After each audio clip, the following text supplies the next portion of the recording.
Hey guys, Becky Brett here, your intuitive executive coach for artists, content creators, and entrepreneurs. I am here with our weekly reading. I'm doing a reading, it's a release, receive, return, very labyrinth mantra based.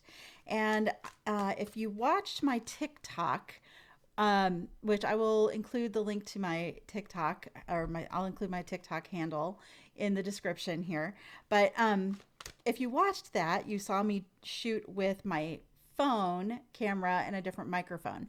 Well, I did not like the sound quality of that. So I am sacrificing you being able to see the cards as they're out on my surface so that I can use my beautiful Shure SM7B microphone, which sounds so much better. So there you have it. We can have a certain video quality or a certain sound quality, and I'm opting for sound because I can show you each card as it comes up. Also, let me get a little bit more light on this, like literally. Let me turn this light on. Here we go.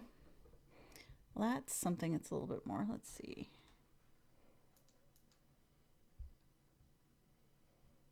There we go. Okay. Some supplemental lighting there.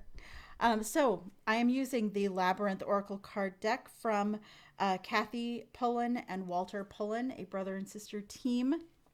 And what I do is I pull three cards, one for what do we need to release this week, what do we need to receive this week, and what do we need to integrate to make our week successful, whatever that means for you. And I have shuffled the cards, and now I have kind of been playing with them while I was talking.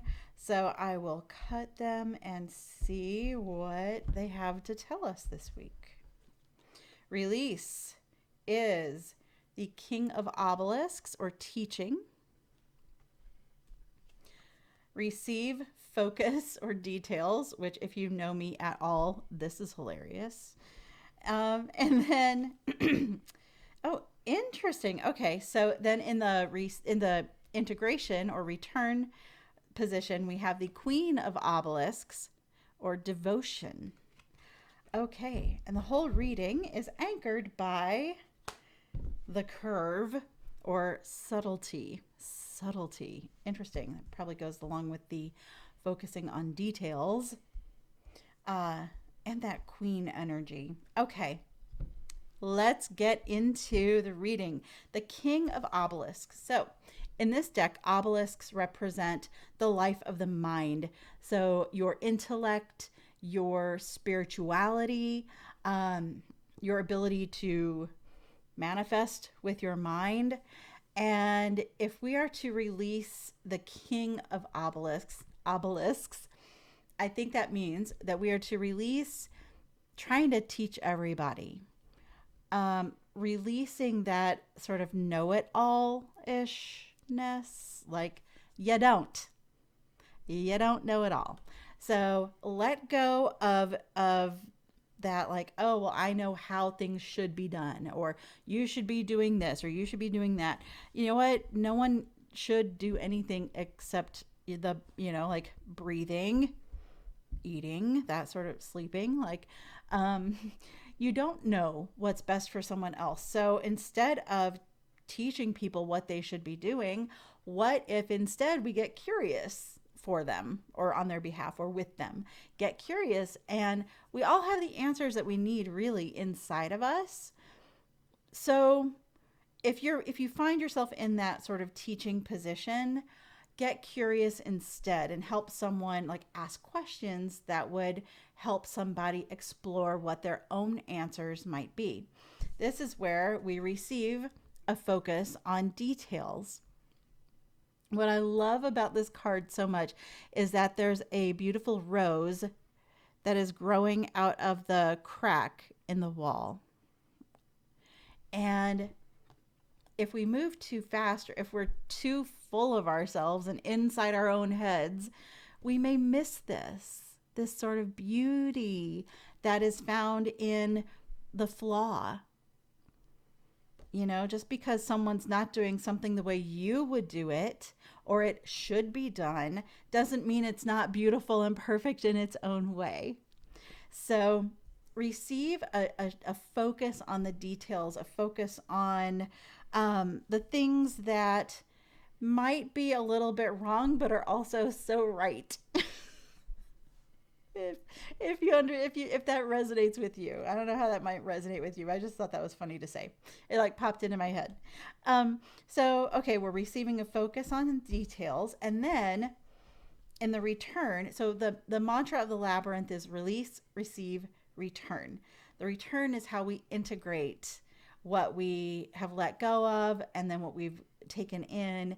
Then how do we integrate that into our everyday lives? So with the Queen of Obelisks in the return position or the integration position, devotion.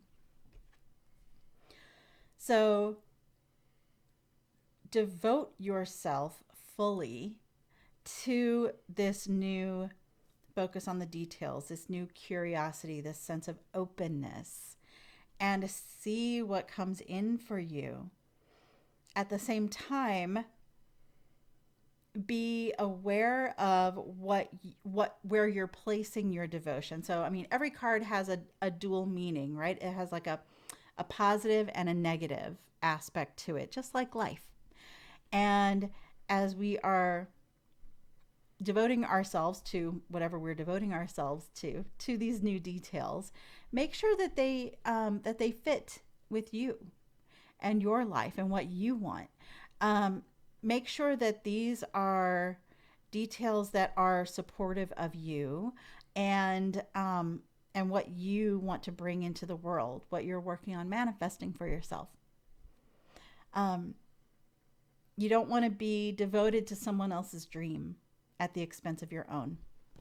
And that's what this card is saying. So, and all of this is anchored by the curve or subtlety. And when I say anchored, when I do these readings, so there's the release, receive, return, and then sort of what's the overall vibe. And the overall vibe is this subtlety. So you may miss it. This goes right with the details. You may miss it. You may miss an opportunity to not be so teachy and lectury. You may not catch that you are devoting yourself to something that's really not serving you. So kind of keep an eye out. Not everything is going to be a big bold sign, you know. Like not everything's going to be flashing neon and in your face. Like believe me, like the divine slaps things out of my hands that aren't good for me on the reg, and is not at all subtle about it. But this week, we are probably our messages are probably going to be more subtle than in other weeks. So I hope that this resonates with you. If it does, be sure to like, subscribe, share, all the things. Message me if, because I would love to hear how this resonated with you and how it kind of played out for you this week. If you are looking for coaching, I have room in my schedule for one-on-one clients. It is a 90-day commitment. And I do have an application to work with me, so I'll include that in the notes below, and or in my bio if you're watching this on Instagram. And if you would like a private reading, you know what? I really don't do those. So if you'd like private readings, you will be working with me as your coach. I am an executive coach for creative souls. So anyone who uses their creativity to make a living, if you are on the verge of a major product launch or project, or if you are navigating a major life transition and it's affecting your work, that's what I'm here for, to help you navigate through that. Let go of the things that aren't serving you anymore, and incorporate and call in those things, those new relationships and beliefs and habits and ways of moving through the world that are going to be more supportive. And then I support you in integrating that into your daily life. So thank you again for watching, and I will see you next time. Bye for now.